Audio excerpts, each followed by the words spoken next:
moving on now to the Eighth Doctor.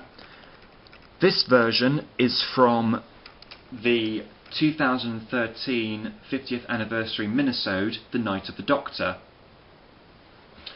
Now this variation, we got a different variation. We got a cleaner variation of this costume of the Eighth Doctor.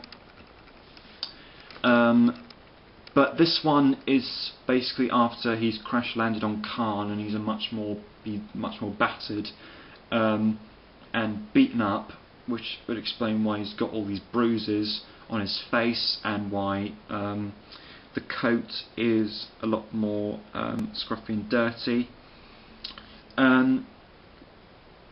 So just very quickly going into the articulation, the head can move from side to side.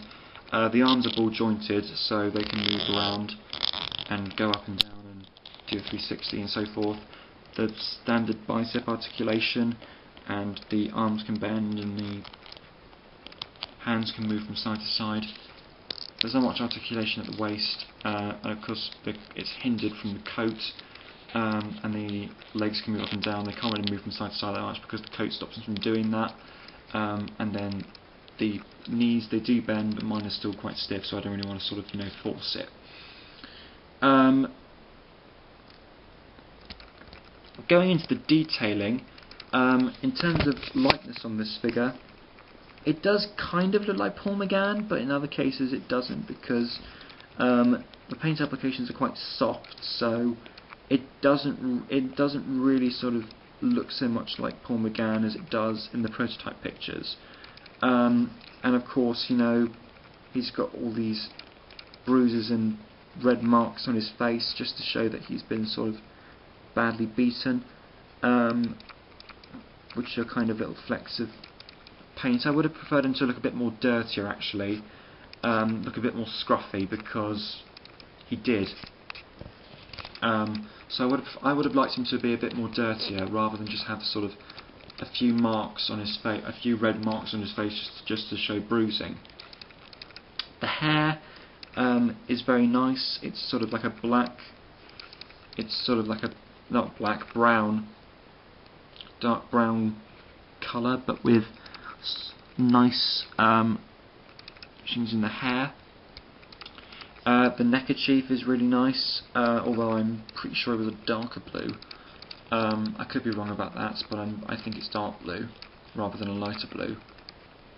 Again, the shirt could have been dirtier. The waistcoat is really nice. There's lots of really nice creasing in this.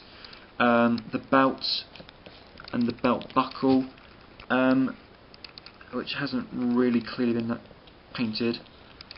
And then of course the trousers and the rider boots, which have got a few scratches on them, just to sort of show the wear and tear a bit. And of course the coat and the detailings on the coat, there's lots of scratches and sort of just to make it look a bit more duskier, and make the Eighth Doctor look a bit more battered, because they couldn't obviously re-release the variation of the Night of the Doctor set that we already had before.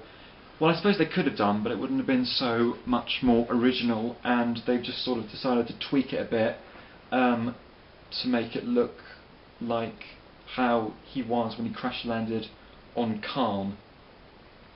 But yeah, for me,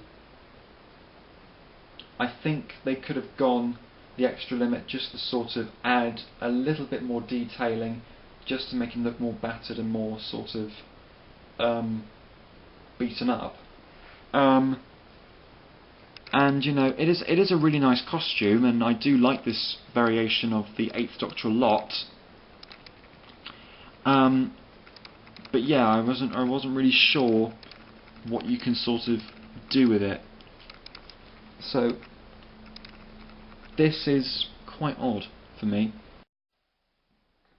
Next up is the War Doctor, as played by John Hurt.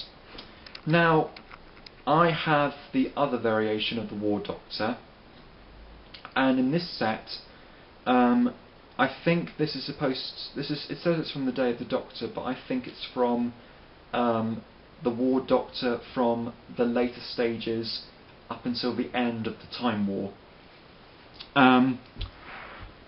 Because, like with the 8th Doctor figure, they've gone the extra mile just to sort of do all the scratchings on the jacket and just make him look a bit more sort of scruffy and wrecked and more debauched. Because I kind of like the indications on the chain. It's sort of a bronzy colour, just it's got to show that it's rusting, and the scarf as well. That's different in comparison to the other one. And the waistcoat's really good, with the fact that it's done with a sort of a goldish, dark goldish colour, but there's also bits of black and brown added to it as well, just to make it look a bit older. The trousers are done on the boots as well. Just sort of look a bit just sort of look a bit more tilted and show off the wear and tear a bit. In terms of likeness, yeah, it looks very much like John Hurt. I think it's better. I think the likeness of this one looks much better than on the other one. The hair's better because it's a darker grey with light grey intentions added to them.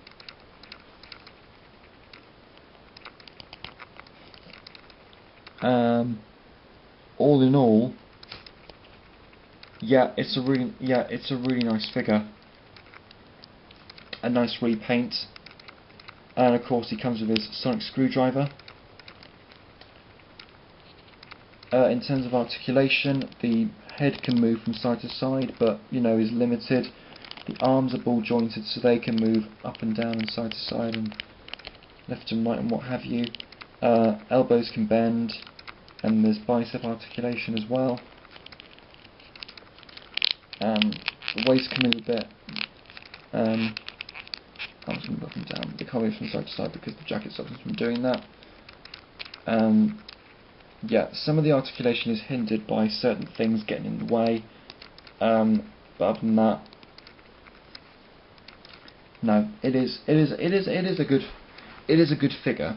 And I do sort of like the sort of tiny added details, just the sort of tiny improvements that they've done to make him look more sort of beaten up by the situations that he's in, and this is a man that has been damaged by war.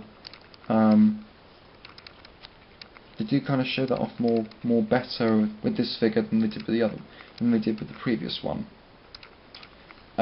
Yeah, so it's nice. It's nice that I've got 2 War Doctors now, because I personally quite like to have different variations of the Doctor.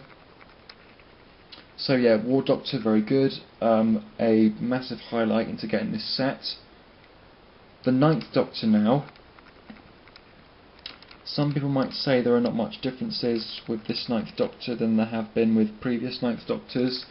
I would tend to disagree with that. This was actually another one that I was really looking forward to. Granted, Eccleston does not have the most interesting costume of all the Doctors, and he does look more like a civilian than he does a Doctor. And there isn't really much that you can sort of do with him, because he does sort of tend to look like any ordinary bloke. Because it's just the leather jacket, the jumper, the simple black jeans, simple black shoes, and that's it. You're done.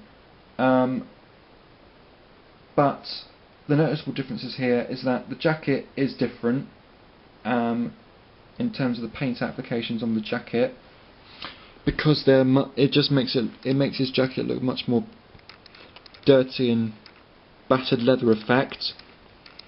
and it's not the traditional matte black that we've had, and just makes it look a bit more dirtier. But I think the most noticeable difference is in the jumper. This figure is from The Nth Child and the Doctor Dances, because he's wearing the purple jumper, and there are only 5 really different variations that you can do just clearly by the jumper alone. Burgundy, black, purple, blue and green. And the purple one he wore in the Nth Child and the Doctor Dances 2-parter. If I just move the jacket back slightly, ever so slightly, you can see that purple shows throughout. I don't know if you can see it very well from the lighting of the room, but you can see quite clearly the different sort of brown applications to the jacket, which makes it look, in my opinion, much better and much more dirtier, which is great. And then the trousers, simple black jeans, and the boot, and just the shoes, simple black boots. He comes with his sonic screwdriver. The head sculpt is quite an interesting likeness to Christopher Eccleston. It resembles him well, if not a little too well. But no, I really do like this figure very much. It's one of my favourites in the whole set, actually, because it is so simple, and sometimes less is more, rather than sort of going over the top, rather than sort of going over complicated like with the Colin Baker figure. Narrowing it down to something like this, and it is nice that they have actually repainted the jumper this time. That is a very highly noticeable difference, and that kind of really sort of boosts marks up for me. So yeah, no, this is really good, really good figure indeed. Massive improvement over the 11 Doctors version, and it is a lot better than the Dalek Battle Pack and Regeneration Pack Eccleston, which is the disco dancing version. So that's a bonus.